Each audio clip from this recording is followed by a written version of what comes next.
और ये कोशिश करी जा रही है कि फाइनेंशियली कांग्रेस पार्टी को पंगु बना दिया जाए। देखिए, ये सीताराम केसरी जी के जमाने का नोटिस हमें पिछले हफ्ते आया, तो ये किस चीज का लोकतंत्र है? 30 साल पुराना, 31 साल पुराना असेसमेंट ईयर का हिसाब निकाल करके हमारे खाते फ्रीज करे जा रहे हैं ताकि हम लोग चुनाव ही ना लड़ पाए। किस प्रकार से कांग्रेस पार्टी के बैंक खातों के ऊपर हमला हुआ और ये कोशिश करी जा रही है कि फाइनेंशियली कांग्रेस पार्टी को पंगु बना दिया जाए।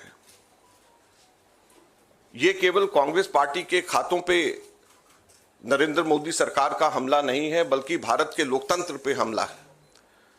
अगर प्रमुख विपक्षी पार्टी वित्तीय तौर के ऊपर पूरी तरीके से पंगु हो जाए, कोई कार्य नहीं कर सके, पब्लिसिटी के ऊपर पैसा नहीं खर्च कर सके, कैंपेन के ऊपर पैसा नहीं खर्च कर सके, अपने कैंडिडेट्स को पैसे नहीं दे सके, तो फिर चुनाव किस बात का है?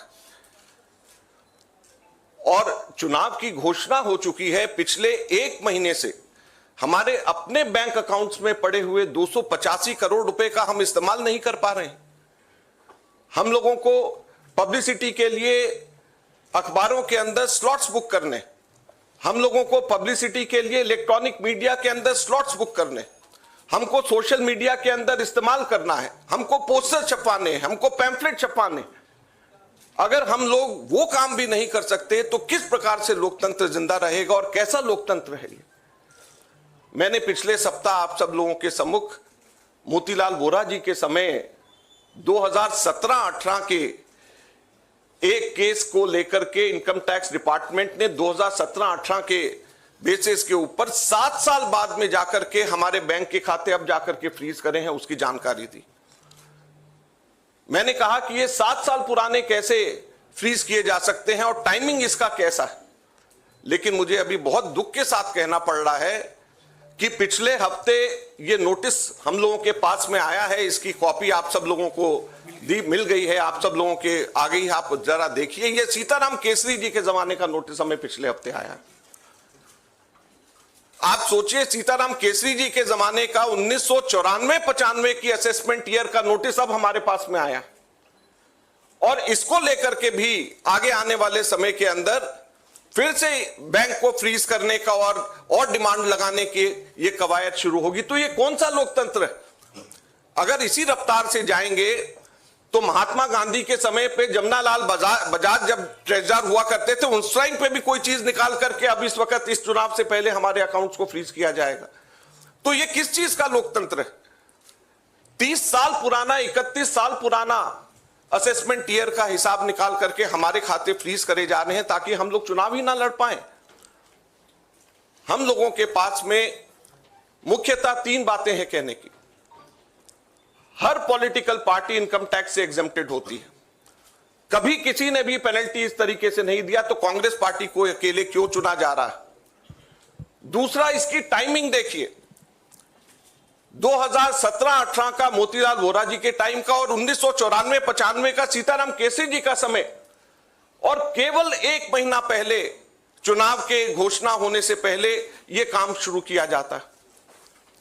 और तीसरा, क्वांटम ऑफ पनिशमेंट देखिए कि कितना बड़ा पनिशमेंट। क्या हमारे सिर्फ 0.07% पूरा 199 करोड़ का कैश में हमारे अपने एमपीज ने अपनी तनख्वाह दी, उसकी वजह से 0.07% की अनियमितता की वजह से 106% की पेनल्टी हमारे ऊपर लगाई गई, 106% की। कितना? 0.07% की अनियमितता की वजह से 106% की पेनल्टी हम लोगों के ऊपर लगाई गई है। ये क्वांटम।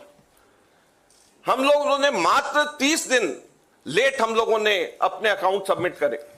ये इनकम टैक्स एक्ट मेरे पास में है, इसका सेक्शन 234F ये कहता है कि सिर्फ 10,000 रुपए की मैक्सिमम पेनल्टी ली जा सकती है अगर कोई व्यक्ति लेट अपना, कोई भी ऑर्गेनाइजेशन या व्यक्ति कोई भी लेट अपना इनकम टैक्स सबमिट करे, केवल 10,000 रुपए। और हमारे ऊपर 210 करोड़ रुपए का, 210.25 करोड़ का 210.25 करोड़ का लियन मार्क कर दिया गया।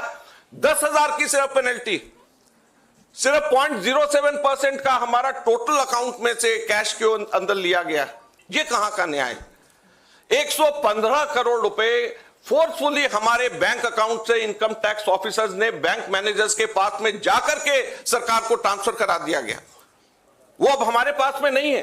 115 करोड़ रुपया बैंक मैनेजर्स को जाकर के एक तरीके से डरा करके, धमका करके इनकम टैक्स ऑफिसर्स ने हमारे अकाउंट से इनकम टैक्स डिपार्टमेंट और सरकार को वापस ट्रांसफर करा दिया।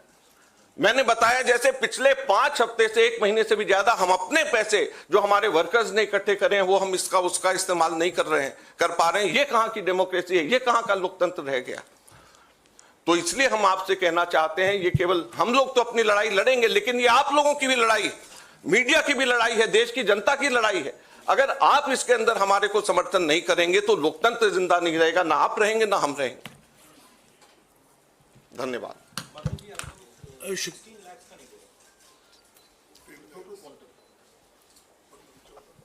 14 हमारा टोटल जो है 14,40,000 बनता है, जो 0.07% है। तो सिर्फ 14,40,000 जो हमारा 0.07% है, उसकी वजह से हमारे को ऊपर 210 करोड़ रुपए से भी अधिक का हमारे ऊपर लियन मार्क करके हमारी पेनल्टी लगाई गई है। तो आप सोचिए 14,40,000 के बदले 210 करोड़ रुपए की पेनल्टी हमारे ऊपर लगाई गई है। ये कहां का लोकतंत्र है?